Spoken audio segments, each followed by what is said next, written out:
Praise the lord. యేసుక్రీస్తు ప్రభువారి ప్రశస్తమైన నామంలో మీకు శుభాలు వందనాలు తెలియజేసుకుంటూ ఉన్నాను. ప్రియ సహోదరి సహోదరులారా, మనము కల్వరి శిలువ మీద జరిగిన దైవికమైన మారకాలను గురించి గత వీడియోలో కొన్నింటిని చూసాం. యేసుక్రీస్తు ప్రభువారు కల్వరి శిలువ మీద చేసిన త్యాగము అందరికీ అన్ని విషయాలలో సంపూర్ణ విమోచనకు చాలిన ఆ గొప్ప శిలువ కార్యము. ఒక్క అర్పణతో సమస్తాన్ని సంపూర్ణంగా నిర్వర్తించడం అనేది జరిగింది.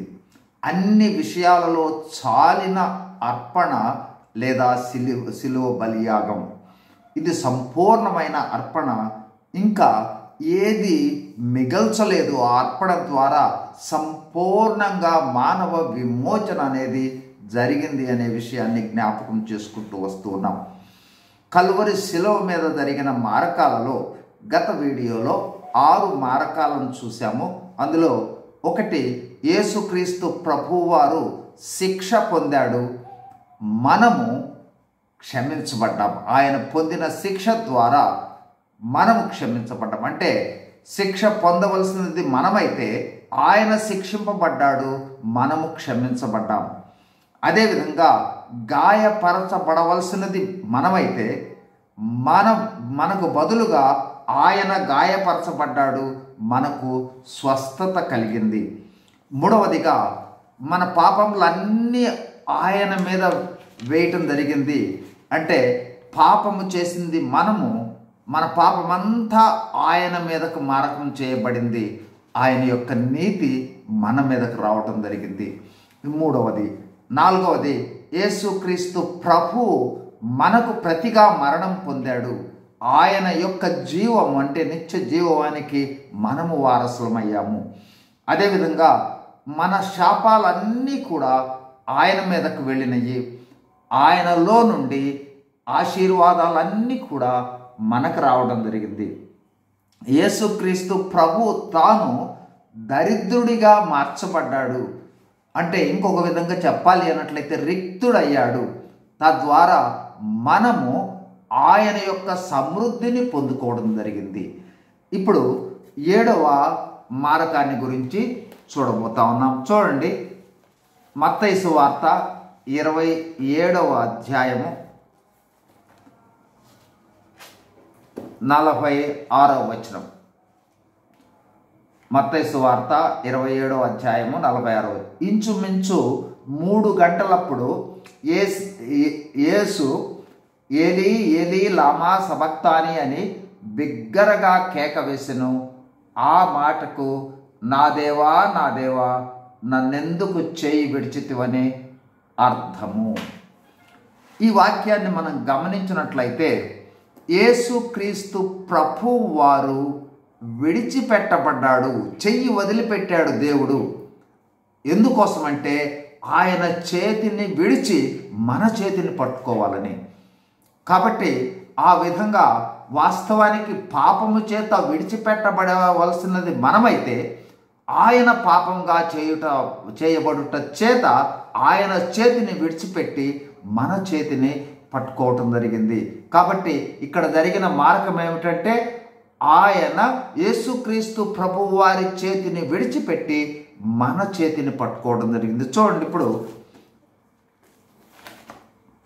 ఎఫెసీయులకు రాసిన పత్రిక 1వ అధ్యాయం 5-6 వచనాలు కలిసి ఉన్నాయి. చదువుతున్నాను 4-6 వరకు. ఎట్లనగా తన ప్రియనయందు తాను ఉచితముగా మనకు అనుగ్రహించిన తన కృపా మహిమకు కీర్తి కలుగునట్లు తన చిత్త ప్రకారమైన దయా సంకల్పం చొప్పున యేసుక్రీస్తు ద్వారా తనకు కుమారులుగా స్వీకరించుటకై మనలను ముందుగా తన కోసము నిర్ణయించుకొని మనము తన ఎదుట పరిశుద్ధులమును నిర్దోషులమునై ఉండవలెనని జగత్తు పునాది వేయబడక మునిపే ప్రేమ చేత ఆయన క్రీస్తులో మనలను ఏర్పరచుకొనెను.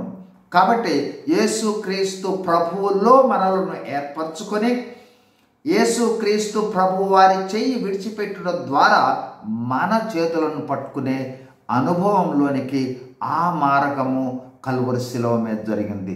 తర్వాత మరొకటి చూద్దాం. ఇప్పుడు 8వ మారకము యెషయా గ్రంథము 53వ అధ్యాయము 8, 9, 10 వచనాలు. అన్యాయపు తీర్పు నొందిన వాడై అతడు కొనుపోబడెను. అతడు నా జనుల అతిక్రమములు బట్టి మొత్తబడెను గదా. సజీవుల భూమిలో నుండి అతడు కొట్టివేయబడెను. అయినను అతని తరము వారిలో ఈ సంగతి ఆలోచించిన వారెవరు?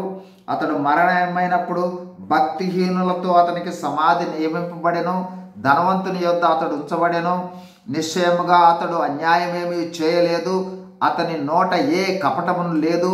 అతన్ని నలుగగొట్టుటకు యెహోవాకు ఇష్టమాయెను. ఆయన అతనికి వ్యాధి కలుగజేసెను. అతడు తను తానే అపరాధ పరిహారార్థ బలి చేయగా అతని సంతానము చూచును. అతడు దీర్ఘాయుష్మంతుడును. యెహోవా ఉద్దేశము అతని వలన సఫలమగును. ఈ 3 వాక్యాలను ఒకసారి మనం గమనించినట్లయితే ఇవన్నీ కూడా వాస్తవానికి ఈ అనుభవంలోనికి వెళ్ళవలసింది మనము, అంటే అవమానము పొందవలసినది మనము. అయితే మన అవమానం అంతా యేసుక్రీస్తు ప్రభువు మీద మోపటం జరిగింది దేవుడు. తద్వారా మనము ఆయన మహిమను పొందుకోవడం జరిగింది. అంటే మన అవమానం అంతా ఆయన మీదకు వెళ్ళటం జరిగింది. ఆయన మహిమ మన మీదకు రావడం జరిగింది. చూడండి, హెబ్రీయులకు రాసిన పత్రిక 12వ అధ్యాయము 2వ వచనం. హెబ్రీ 12:2. మనము కూడా ప్రతి భారమును సులువుగా చిక్కునబెట్టు పాపమును విడిచిపెట్టి విశ్వాసమునకు కర్తయు దానిని కొనసాగించువాడునైన యేసు వైపు చూచు మన ఎదుట ఉంచబడిన పందెములో ఓపికతో పరిగెత్తుదుము. ఆయన, గమనించండి జాగ్రత్త, తన ఎదుట ఉంచబడిన ఆనందము కొరకై అవమానమును నిర్లక్ష్యపెట్టి సిలువను సహించి దేవుని సింహాసనము యొక్క కుడి పార్శ్వమున ఆసీనుడై ఉన్నాడు. అవమానాన్ని ఆయన సహించాడు. అవమానాన్ని నిర్లక్ష్య పెట్టాడు. సిలువను సహించి తండ్రి కుడిపార్శ్వమున ఆసీనుడై ఉన్నాడు. కాబట్టి ఈ అవమానము, ఈ నిర్లక్ష్యం అంతా మనము పొందవలసినది ఆయన మీదకు వెళ్ళటం జరిగింది. ఆయన మహిమ మన మీదకు వచ్చింది. చూడండి, ఇప్పుడు ఒక వచనాన్ని చూద్దాం. యోహాను సువార్త 17వ అధ్యాయము 22వ వచనం. మనము ఏకమై ఉన్నలాగున వారును ఏకమై ఉండవలెనని నీవు నాకు అనుగ్రహించిన మహిమను నేను వారికి ఇచ్చి తిని. కాబట్టి యేసుక్రీస్తు ప్రభు వారి యొక్క మహిమ మన మీదకు వచ్చింది. మన అవమానము ఆయన మీదకు వెళ్ళటం జరిగింది. కాబట్టి ఈ అద్భుతమైన మారకం అనేది కల్వరి శిలువలో జరిగింది. ఆఖరిగా ఇంకొక మారకాన్ని మీ గమనంలోనికి తెచ్చి నేను ముగించేస్తాను. చూడండి, రోమీలకు రాసిన పత్రిక 6వ అధ్యాయము 6వ వచనం. 6వ అధ్యాయము 6వ వచనం. ఏమనగా మనమిక పాపమునకు దాసులము కాకుండుటకు పాప శరీరము నిరర్ధకమగునట్లు మన ప్రాచీన స్వభావము ఆయనతో కూడా సిలువ వేయబడెనని ఎరుగుదుము. కల్వరి సిలువలో ప్రాచీన స్వభావాన్ని అనగా పాత పురుషుడిని కల్వరి సిలువకు కొట్టి నూతన పురుషుడుగా ఆవిర్భవించటం జరిగింది. అంటే పాత పురుషుడు కల్వరి సిలువకు కొట్టబడ్డాడు. నూతన జీవము, నూతన జన్మ అనుభవంలోనికి రావడానికి యేసుక్రీస్తు ప్రభువు పాత పురుషుడైన శరీరము కల్వరి సిలువకు కొట్టబడింది. తద్వారా మనము జీవంలోనికి రావడం జరిగింది, లేదా నూతన పురుషుడిగా సృజింపబడ్డాము, నూతన జన్మ అనుభవంలోనికి రావడం జరిగింది. కొలస్సీలకు రాసిన పత్రిక 3వ అధ్యాయం. కొలస్సీలకు రాసిన పత్రిక 3వ అధ్యాయం 9-10 వచనాలు.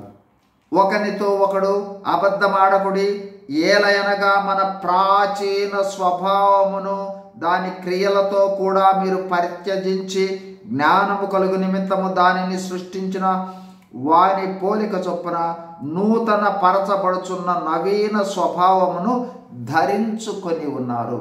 కాబట్టి యేసుక్రీస్తు ప్రభువారు కల్వరి శిలువ మీదకు వెళ్ళిన తర్వాత ప్రాచీన పురుషుడు శిలువ వేయబడ్డాడు, నూతన పురుషుడిగా ఆవిర్భవించడం జరిగింది. అదేవిధంగా మనము కూడా ఆ కల్వరి శిలువ మరణము చేత ప్రాచీన పురుషుడు ఆ కల్వరి శిలువకు కొట్టబడిన అనుభవంలోను తర్వాత నూతన పురుషుడిగా నూతన జన్మ అనుభవంలోనికి రావడం జరిగింది. అంటే ప్రాచీన పురుషుడు యేసుక్రీస్తు ప్రభువు ద్వారా ఆ కల్వరి శిలువకు కొట్టబడే అనుభవము, తద్వారా మనము నూతన పురుషుడిగా మార్పు చెంది నూతన జన్మ అనుభవంలోనికి రావటము, ఈ విధమైన మార్పు జరిగింది. కాబట్టి ఈ సమయంలో మనము 9 మారకాలను గురించి జ్ఞాపకం చేసుకున్నాం. ఈ విధమైన అద్భుతమైన దైవికమైన ఏర్పాటు ప్రకారము కల్వరి శిలువ కార్యములో జరిగిన ఈ మారకాల ప్రభావము చేత మనము నూతనత్వం పొందటం జరిగింది, రక్షణ అనుభవంలోనికి రావటం జరిగింది. ఈ మారకాల ప్రభావం చేత మనము రక్షణ అనుభవంలోనికి వచ్చి యేసుక్రీస్తు ప్రభువును పోలి జీవించడానికి ఆ కల్వరి శిలువ కార్యమే మనకు చాలినంత కార్యము. అందును బట్టి దేవుని స్తుతిస్తూ చిన్న ప్రార్థన చేసుకుందాం. పరిశుద్ధుడైన మా ప్రియ పరలోకపు తండ్రి, మీరు ఇచ్చిన శ్రేష్టమైన సమయాన్ని బట్టి స్తుతిస్తూ ప్రభువా కల్వరి శిలువలో జరిగిన మార్గాలను జ్ఞాపకం చేసుకోవడానికి సహాయం చేశారు. అందును బట్టి మీకు స్తోత్రాలు, వందనాలు. దేవా, విన్న ప్రతి ఒక్కరిని కూడా మీ హస్తాలను చాపి దీవించి ఆశీర్వదించమని యేసు ప్రభు వారి నామంలో వేడుకొంచున్నాము తండ్రి. Amen. Praise the lord. God bless you.